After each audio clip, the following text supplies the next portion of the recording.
So I just want to talk about cities a little bit. So, capital cities in our game. Most MMOs have something that is a capital city.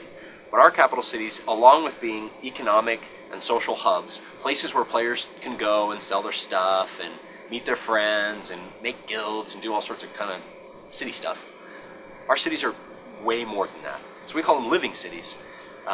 So what does that mean? So beyond having, kind of this cool place to go, our cities actually grow with you. So you might start out the game and your city is kind of poor. It's kind of dirty and dingy. Maybe there's trash all over the place. There's a big slum, but there's not so much the royal lord's quarters. So as your realm is doing well, as you do great in RVR and PvE and tome and crafting and all the stuff that you do in the game, as you're successful, as your realm is successful, your city levels up. It goes from poor to prosperous. And as it does that, it changes. It grows. It visibly opens up new areas. Places that were blocked off to you in the past become available to you now. There's actually stories that are evolving as your city is evolving. So, for example, you might be walking through in a rank 1 city in Altdorf, and you'll hear the peasants talking about the sightings of a rat man the night before. People are like, there's no such thing as a rat man, and the peasants like, yeah, I saw a rat man. And as the city starts to level up, this story starts to progress until eventually at rank 5, when the city becomes prosperous, it opens up the Skaven tunnels and you start getting quests to send you into the Skaven tunnels underneath the city where there's giant rat men that you can adventure against. So it's just one other aspect of some of the cool stuff that we're doing. You literally might be walking down an alley and there's a big pile of garbage in the way because the city's poor and it's kind of run down a little bit. And as the city levels up, the garbage cleaners come along and they clean out that big plug of garbage in the middle of the alley, and now you can get through it. It opens up a new area of the city for you to go to. You might be able to go to the Temple of Sigmar, and the Temple of Sigmar is there. You can see it, you can walk up to the door, you can knock on the door, but you can't open the door, and it says, cannot enter until your city is rank 3. So your city becomes rank 3, and you can open the doors, you can go inside, there's new quests for you to participate in.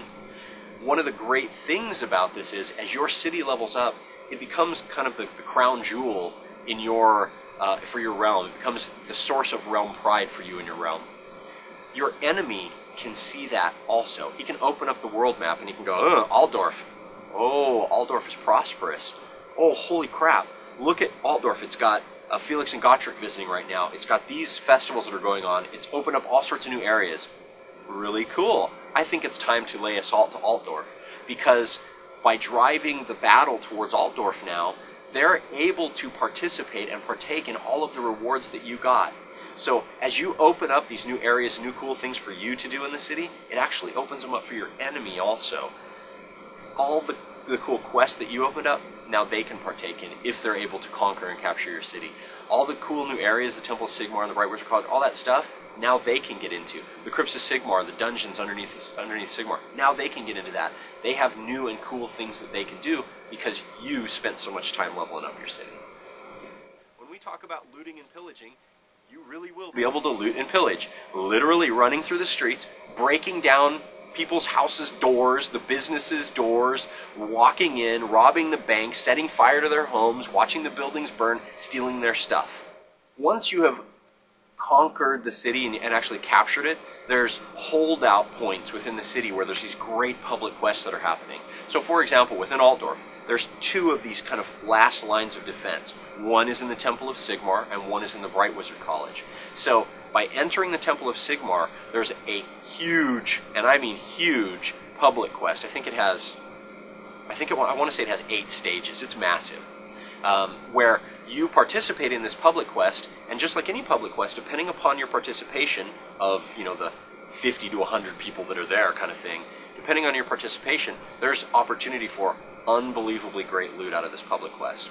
And then by participating in the other public quests, so there's 2 of them, if you can beat both public quests, it opens up the 3rd and final encounter in the city, that being the fight with the king. So you actually have to go through kind of this mechanism of being good enough to defeat this one, and then being good enough to defeat that one, getting the great loot off of both of them, and then going in for the final attack against the enemy king.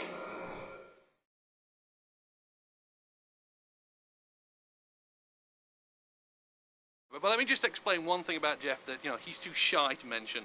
That one of those questions was about looting, pillaging, and burning. Just so you know, I was in the design meeting when the original plan was sorted out. Jeff effectively stood on a table, got very manly, and he said, I want to burn things, I want to pick up torches, kick things over, I want to loot, I want to burn, I want to pillage.